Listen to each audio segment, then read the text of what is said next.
दोस्तों एक 52 साल का ससुर जो रहता है बूढ़ा इंसान और वो अपने जो है ड्यूटी करता हुआ रिटायर हो जाता है। इस प्रकार दोस्तों जो उसका जो घर में 52 साल का ससुर रहता है, वो अपनी बहू के साथ जो है रात को कम से कम 12 बजे से लेकर 5 बजे तक कुछ ऐसा संबंध बनाता है कि उस संबंध की आवाज़ दोस्तों पूरे घर में गूंज रही थी।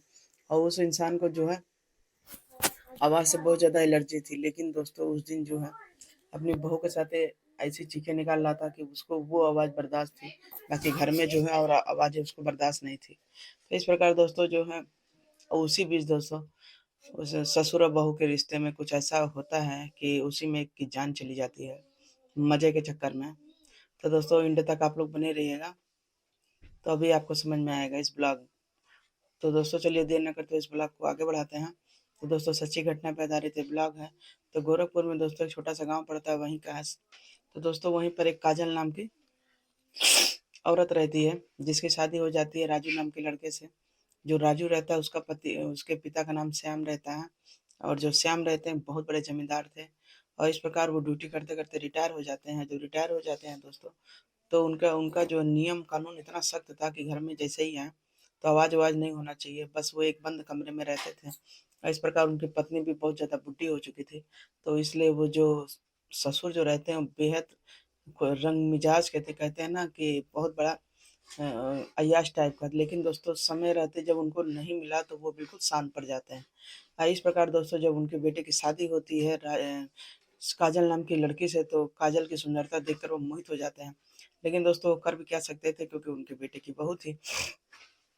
अब इस प्रकार दोस्तों जो उनके ससुर रहते हैं वो अपने काम में बिजी रहते हैं। यहाँ पर उनकी बीवी अपने काम में बिजी रहती थी। उनकी एक लड़की थी, काजल की ननद थी, वो भी बहुत सुंदर थी। इस प्रकार दोस्तों इन लोग का घर हंसी खुशी से चल रहा था। काजल की शादी भी हो गई थी राजू से, राजू भी उनके साथ अच्छे खासा जीवन व्यतीत हो रहा था। लेकिन दोस्तों यहाँ जो राजू था बहुत पहले से ही बीमार रहता था। इस प्रकार उसके शरीर में बहुत ज़्यादा गतिविधि नहीं होती थी, बहुत ज़्यादा परेशानियाँ होती थी। और ये सब देखने के बाद जो है उसकी जो पत्नी काजल जब आती है, महज 1 महीना बहुत अच्छे से रहती है क्योंकि 1 महीना तक जो है उसका पति का स्वास्थ्य ठीक रहता है। उसके बाद धीरे-धीरे उसका गड़बड़ होने लगता है। 2 से 3 महीना जब होता है तो धीरे-धीरे जो है काजल जो है धीरे-धीरे अपने पति से नाखुश रहने लगती है। और जब नाखुश रहती है दोस्तों, तो वो लड़ाई भी करने लगती है। रात में आए दिन लड़ाई, आए दिन लड़ाई। दिन तो कट जाता था क्योंकि राजू इधर-उधर जॉब करने चला जाता था। और जब रात में जब आता था सोने के टाइम पर, तो अपने पति से बहुत ज़्यादा लड़ती थी। अब ये सब लड़ाई देखने के बाद तो उसका ससुर समझ ही जाता था कि एक आदमी अगर बीमार रहता है तो उसका शरीर जो है काम नहीं करता है। इस प्रकार दोस्तों उसका ससुर सब जानते हुए भी कुछ कह नहीं सकता था, क्योंकि जब तक पहल इसमें औरत नहीं करेगी तब तक इंसान कुछ नहीं कहता है। इस प्रकार जो है ससुर इसका बिल्कुल शांत रहता था। यहाँ जो इसकी बहू थी वो बेचारी किससे क्या कहे।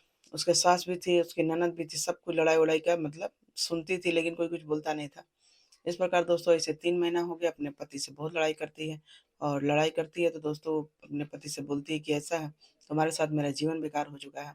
तुम जो है पहले जैसे अब प्यार नहीं करते हो। मैं इस 3 ही महीना में तुम्हारे साथ ऐसा क्या हुआ जो तुम इतना बेकार हो गए शरीर से। ये सब जो है उसका पति जो है सोचता था कि रिश्ता हमारा बना रहे, शादी टूटे ना। इसके लिए बहुत ज़्यादा दवाई-ववाई कराता था। लेकिन दोस्तों कहते हैं ना दवाई करा के भी क्या होगा जब शरीर साथ नहीं देगा। अब इसका ससुर जो था ये सब सीन देख रहा था, वो जान रहा था कि बहू को क्या चाहिए। अब इस प्रकार दोस्तों यहाँ जो ससुर था वो भी शरीर से हट्टा-कट्टा जवान था, तो वो भी जो है उसको भी यही सब का शौक था। लेकिन दोस्तों अब हो क्या सकता है जब तक कोई पहल ना करे। इस प्रकार दोस्तों इसकी बहू जो रहती है एक दिन अपने कमरे में मोबाइल वगैरह देखकर अपना मन बहला रही थी। और इसकी सास जो थी काम कर रही थी, तो बहुत ज़्यादा गुस्साती है कि बहू के रहते कोई सास काम करता है। लेकिन उसकी ननद जो थी बहुत सीधे स्वभाव की थी। सोच रही थी घर में किसी प्रकार शांति रहे। भाभी का मन लगा है तो मोबाइल में लगा रहे, लेकिन भाभी घर में तो रहेगी। इस प्रकार दोस्तों उसकी ननद भी कुछ बोलती नहीं। माँ से कहती है, माँ तुम चुप हो जाओ, मैं सब काम कर लूँगी, तुम भाभी को परेशान ना करो। नहीं भाभी जो है मायके चली जाएगी, बहुत ज़्यादा बदनामी होगा कि भैया से आए दिन किसी न किसी चीज़ के लिए लड़ा करती है। अब इस प्रकार दोस्तों जो घर में किसी प्रकार शांति रहता है। और वो मोबाइल जब खोलती है दोस्तों, तो मोबाइल में जो सीन देखती है, इंटरनेट वगैरह सब अपना देखा करती थी, टाइम व्यतीत करते थे। और उसी में दोस्तों कुछ ऐसा सीन देख लेती है संबंध बनाते हुए कि उसका जो है मन जो है संबंध बनाने के लिए बहुत ज़्यादा परेशान हो जाता है। लेकिन बेचारी बनाए तो बनाए किससे। अभी यहाँ पर दोस्तों उसका ससुर जो है ये सब सीन देख लेता है कि उसकी बहू को क्या चाहिए। तब इसका ससुर ही बोलता है चलो मैं ही पहल करता हूँ। तब उसका ससुर देर न करते हुए अपनी बहू से कहता है कि बेटा मेरे कमरे में चाय लेके आओ। तो जैसे ही बहू उसके कमरे में चाय लेके जाती है, तो उसका बहू जो है अपनी ससुर जो रहता है अपनी बहू का हाथ पकड़ लेता है और हाथ पकड़ के अपनी ओर गिराता है। और जब गिराता है तो उसकी बहू चौंक जाती है। वो समझ नहीं पाती कि आखिर ससुर को ऐसा क्या हो गया। लेकिन दोस्तों कहीं न कहीं बाद में अपने ससुर की छुअन वो महसूस कर रही थी कि असली मर्द का था जो उसको सुख दे सकता है। फिर दोस्तों धीरे-धीरे करते-करते अब वो जो इंटरनेट में जाती है, ये सब सीन देखती है तो देखने के बाद जो है उसको भी कुछ मन होता है। फिर वो अपने ससुर के साथ संबंध बनाने के लिए परेशान हो जाती है। फिर दोनों जाते हैं दोस्तों ऊपर वाले कमरे में, फिर खूब ज़ोर-ज़ोर से संबंध बनाते हैं। संबंध बनाते समय वो लोग ये भूल जाते हैं कि आवाज़ें बाहर बाहर तक जा रही हैं। इसी घर में एक लड़की भी रहती है, सास भी रहती है। लेकिन काजल तो बहुत दिन की भूखी थी, उसको तो यही नहीं पता चल रहा था। यहाँ ससुर भी था, वो भी दोस्तों रिटायर के बाद जो है उसको सुख नहीं मिला था, क्योंकि उसकी पत्नी भी बुढ़ी हो चुकी थी। इस प्रकार दोस्तों होता क्या है, जो एक ससुर चाह रहा था उसकी बहू को भी मिल रहा था, बहू चाह रही थी वो ससुर को मिल रहा था। इस प्रकार दोस्तों दोनों की कमी एक दूसरे को मतलब जो था वो पूरा हो रहा था। फिर दोस्तों होता क्या है, फिर एक दिन जो है अब उसकी बहू जो है बेहद खुश रहने लगती है। अब खुश रहने लगती है तो उसका जो पति रहता है वो पूछने लगता है, "क्या बात है आजकल बड़ी खुश रह रही हो?" तब वो कहते हैं, "हाँ, जो मुझे चाहिए था मुझे इस घर में मिल गया है।" अब ये सब बात सुनने के बाद उसका पति नेगलेक्ट कर देता है कि अरे चलो होगा, ठीक है कम से कम शांति से रह तो रही है। अब इस प्रकार दोस्तों अब एक बार सिलसिला चालू हो जाता है, तो रुकने वाला तो था नहीं। अब इस प्रकार जो है धीरे-धीरे अब इन लोगों का रोज़ मौज-मस्ती चालू हो जाती है, एक ससुर और बहू की। फिर एक दिन दोस्तों होता क्या है, एक दिन बहू जो है ससुर के कमरे में जा रही थी, तो उसी बीच उसकी ननद जो रहती है, बहू को ससुर के कमरे में जाते देख लेती है। और जब देखने के बाद दोस्तों कुछ अजीब-अजीब आवाज़ें आती हैं, तो उसकी न जो ननद रहती है वो सोचती है कि ऐसा है, पिताजी के कमरे में मेरी भाभी क्या करने जा रही है और कुछ अजीब सी आवाज़ आ रही है। अब ये सब सीन देखने के बाद दोस्तों सुबह में जब होता है, तब वो अपनी माँ से बोलती है कि ऐसा है माँ, जो भाभी जो है आजकल पापा के कमरे में ज़्यादा जाती है और कुछ अजीब-अजीब आवाज़ें आ रही थी। अब ये सब सीन देखने के बाद उसकी माँ के ऊपर रूंगटे खड़े हो जाते हैं। तब इसकी माँ कहती है, "रहो आज इसे रंगे हाथ पकड़ते हैं। कहीं ऐसा तो नहीं इसकी खुशी का ठिकाना यही हमारा पति हो।" इसके बाद दोस्तों जो है देर न करते हुए दूसरे दिन में उसकी सास जो रहती है, अब इसी उसमें रहती है, घात में रहती है कि बहू जो है ससुर के कमरे में जाए तो इसको रंगे हाथ पकड़े। अब वही दोस्तों कुछ होता है, बहू अपने ससुर के कमरे में रोज़ जाती है खाना-वाना सबको खिलाने के बाद। और फिर उसके बाद जो अपने ससुर के साथ संबंध बनाती है और संबंध इतनी ज़ोर-ज़ार से बनाती है कि उसको चरम सुख का आनंद आता है। अब ये सब जो है उसकी सास जब रंगे हाथ पकड़ लेती है, तो बहू को वहीं 2-4 तमाचा मारती है और अपने पति को भी खूब गाली-गलौज देती है। लेकिन कहते हैं हाथी के दाँत जब बाहर निकल जाते हैं तो अंदर होने का नाम नहीं लेते हैं।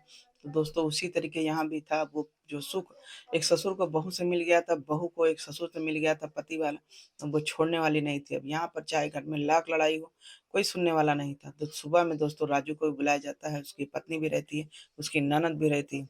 सबके सामने यही होता है, राजू से बोला जाता है कि तुम अब अपनी पत्नी को खुश कर नहीं सकते हो, तो उसका बेटा बोलता है कि माँ तुम तो जानती हो कि मैं आए दिन बीमार रहता हूँ इसलिए मेरा शरीर काम नहीं करता। अब इस प्रकार दोस्तों जो उसकी माँ जो रहती है, अपने पति से कहती है तुम्हें शर्म नहीं आती है, तुम 52 साल के बुड्ढे हो चुके हो, तुमको ऐसी हरकत करने के लिए अपनी बहू के साथ ऐसे कोई करता है? तब उसका पति बोलता है कि तुम तो हमें वो सुख दे नहीं पाई, जो हमें तुम्हारी बहू दी थी, तब इसलिए जो सुख मिल गया, अब मैं छोड़ने वाला नहीं। और यहाँ पर इसकी बहू भी यही अपने पति से कहती है, जो सुख तुम्हें देना चाहिए वो तुम्हारे पिताजी दे रहे हैं, तुम्हें शर्म नहीं आती, तुमने शादी ही क्यों? अब हम दोनों को सुख मिल गया, अब हम दोनों छोड़ेंगे नहीं। इस प्रकार दोस्तों अब घर में सब आश्चर्य से ताक रहे थे, सबके पैरों तले ज़मीन खिसक रही थी, अब क्या होगा? इस प्रकार दोस्तों धीरे-धीरे ऐसे समय बीत रहा था। अब घर वाले यही सोच रहे थे कि बाहर ये सब ना जाए, लोग लाज के मारे दुनिया क्या कहेगी? इसी की वजह से लोग कुछ नहीं बोल रहे थे। लेकिन इसका जो यहाँ एक ससुर और बहू जो रहते हैं, किस प्रकार गलत फ़ायदा उठाते हैं। अब तो ये लोग ओपन इधर-उधर संबंध बनाने लगते हैं। अब ये सब सीन देखने के बाद उसकी सास के तो बिल्कुल आपा खो देती है, बिल्कुल मतलब परेशान हो जाती है, बहुत ज़्यादा समझाती है। लेकिन अब यहाँ ससुर एक बहू रहते हैं, बिल्कुल बेशर्म हो जाते हैं। इस प्रकार दोस्तों एक दिन जो है उसके ससुर और बहू रहती है आंगन में ही संबंध बनाना चालू कर देते हैं। अब ये सब सीन देखने के बाद उसकी सास का बिल्कुल पारा हाई हो जाता है, क्योंकि उसकी सास का तो अब चलती नहीं चल रहा था। फिर दोस्तों देर न करते हुए वहीं पर एक बगल में रॉड रखा रहता है।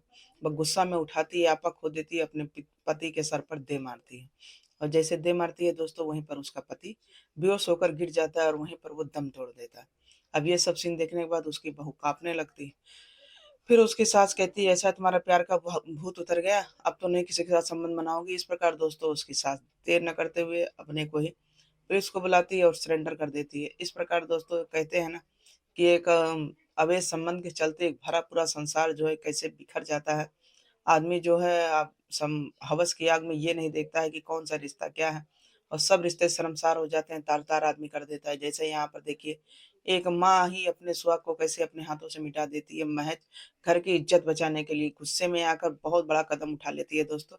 लेकिन आदमी क्या करे, गुस्से में जब उसका दिमाग काम नहीं करता है तो कुछ गलत ही होता है, और जब गलत ही होता है तो दोस्तों उसको क्राइम का नाम दिया जाता है। तो दोस्तों इस प्रकार हम आपको साथ ही ब्लॉग को शेयर किए, कैसा लगा? अच्छा लगा हो तो लाइक शेयर कमेंट जरूर करिएगा, और हमारे चैनल को अभी तक सब्सक्राइब नहीं किया तो सब्सक्राइब कीजिएगा, और कमेंट भी जरूर कीजिएगा दोस्तों। और कमेंट कीजिएगा तो ये जरूर बता दीजिएगा आप किस देश से हैं, कहाँ से हैं। तो इस ब्लॉग के अंत में हम आपका नाम पढ़ेंगे और आपके साथ शेयर करेंगे, ठीक है? और अच्छा लगे तो लाइक शेयर सब्सक्राइब चैनल जरूर कीजिएगा, और फिर मिलते हैं फिर अगले ब्लॉग में। जब तक के लिए बाय बाय।